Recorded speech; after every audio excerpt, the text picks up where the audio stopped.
Oke, kembali lagi di channel Klaber Studio Makassar. Kali ini kita akan kembali bercerita tentang pengalaman selama trip on di Bali.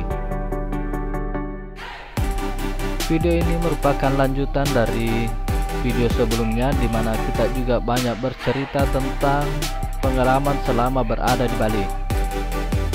Jadi di video ini kita akan bercerita tentang hari kedua, dan kita mulai dari kota Ubud.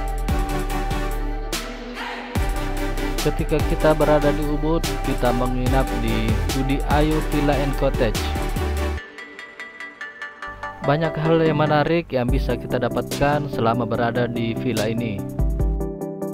Yang pertama tentunya adalah kolam renang yang tampak modern, namun tetap dikombinasikan dengan nuansa khas Bali.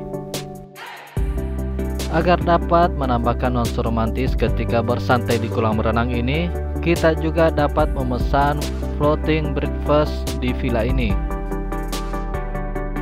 Floating breakfast ini dapat kita gunakan untuk berfoto maupun video sambil menyantap menu yang ada.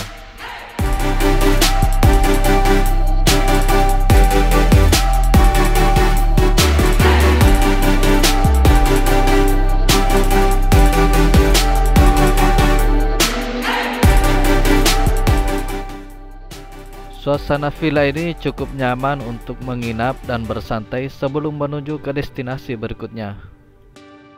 Tapi sebelum kita berangkat, kita nikmati dulu breakfast yang telah disediakan.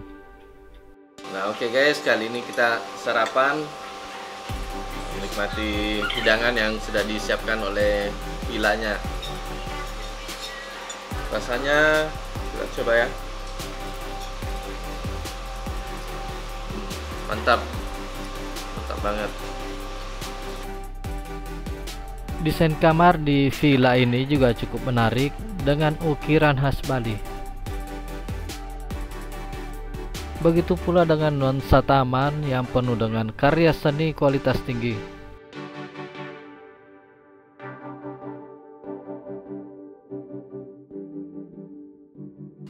Nah sebentar lagi kita melakukan check out di resepsionis, kemudian kita menuju ke destinasi berikutnya.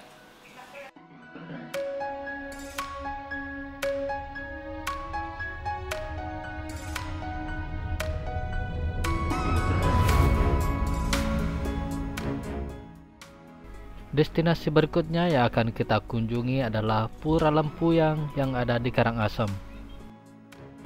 Waktu tempuh perjalanan kendaraan dari Ubud menuju ke Pura Lempuyang sekitar 2 jam. Dan ketika kita berada di kawasan Pura Lempuyang, maka kendaraan yang kita gunakan akan diarahkan untuk parkir di terminal. Kemudian dilanjutkan dengan menggunakan kendaraan khusus untuk menuju ke kompleks Pura Lempuyang. Jadi menuju ke puranya itu harus menaiki kendaraan ini. Harus menaiki kendaraan ini karena untuk kendaraan pribadi itu ini dilarang, dibatasi kecuali untuk sembahyang. Kecuali untuk yang mau beribadah.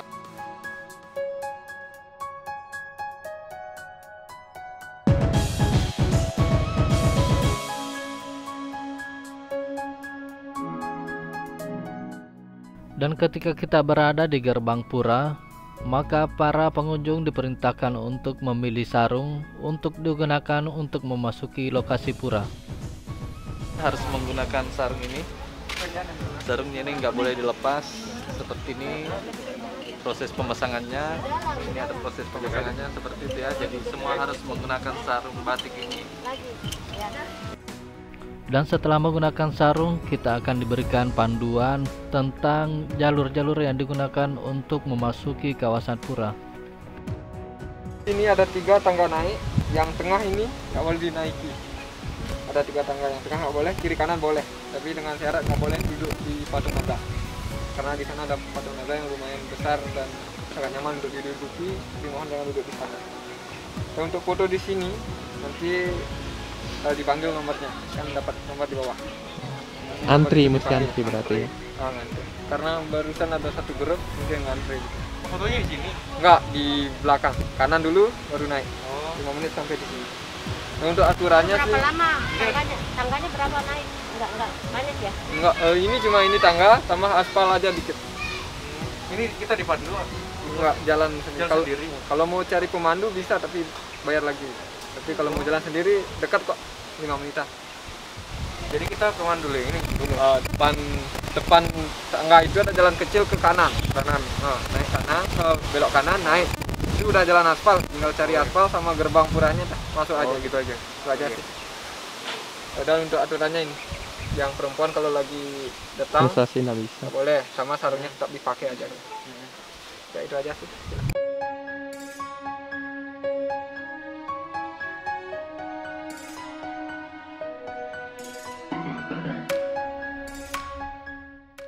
Pura Lempuyang Luhur merupakan salah satu objek wisata yang sangat penting untuk didatangi ketika kita berwisata di Bali. Di sekitar pura juga terdapat gapura dengan tinggi 4 meter dengan latar belakang Gunung Agung. Gapura inilah adalah tempat yang paling banyak ditempati untuk berfoto, dan karena keindahannya banyak menyebutnya sebagai Gates of Heaven Bali.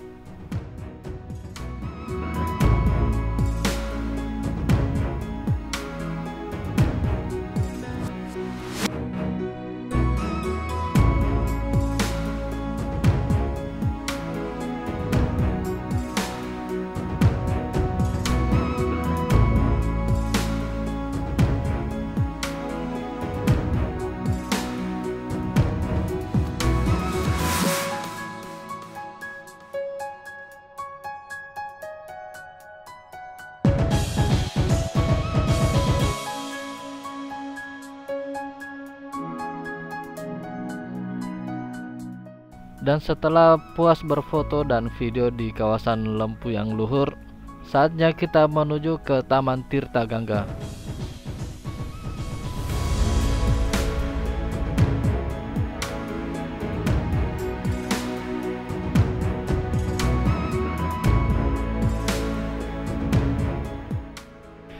Jarak dari Lempuyang Luhur menuju ke Tirta Gangga cukup dekat. Hanya sekitar 20 menit sudah berada di tempat ini.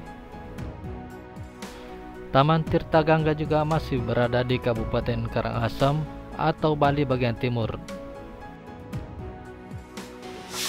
Nah, destinasi berikutnya ini kita berada di Tirta Gangga.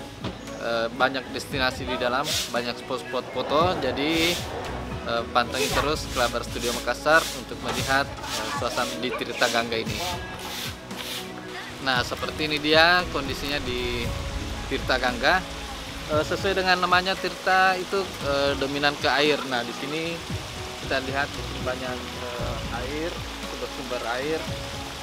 Ada kolamnya juga, kolam ikan. Di sini ada kolam ikan ini nih, ikannya nih. Ikannya sangat besar, sehat. Nah, itu. Kemudian kita juga bisa memberikan makan ikannya. Nah, ini dia pakannya.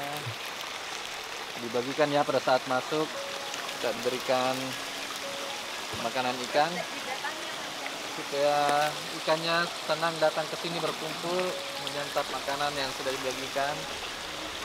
Nah, ini dia ikannya sangat besar, sehat-sehat semua. Nah, di sini juga ada nih.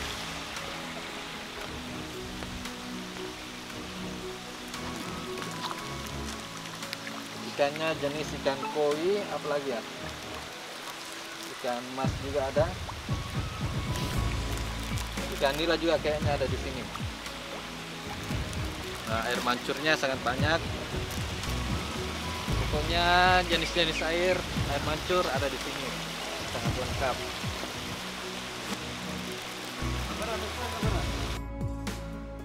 Salah satu yang menarik di taman ini adalah adanya ribuan ikan yang muncul saat diberikan pakan, sehingga menambah daya tarik saat berfoto ataupun video.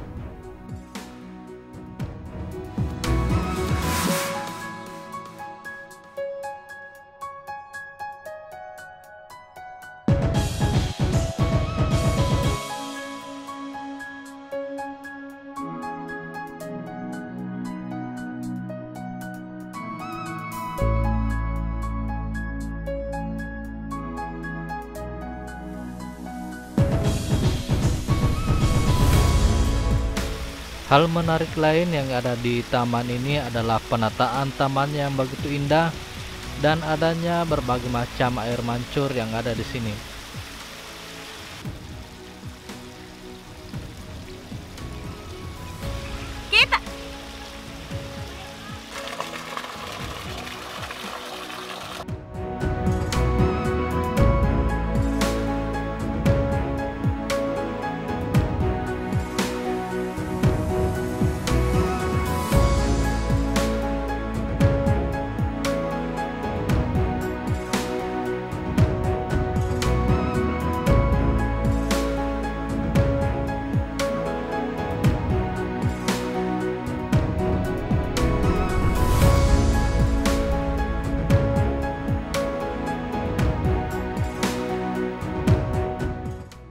Air yang ada di Tirtanggaga ini cukup sejuk dan bening karena berasal dari mata air yang alami.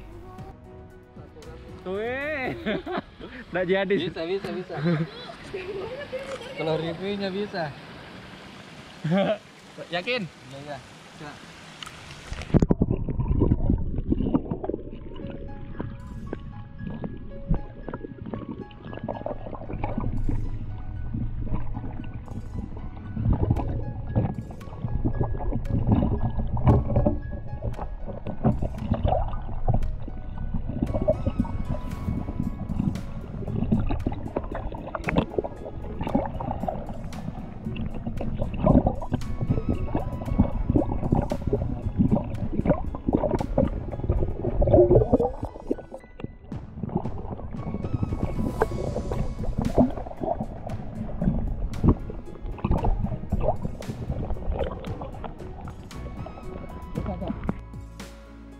Setelah puas berfoto dan video di tempat ini, sekarang kita menuju ke kawasan Pantai Sanur untuk persiapan destinasi berikutnya, yaitu Nusa Penida.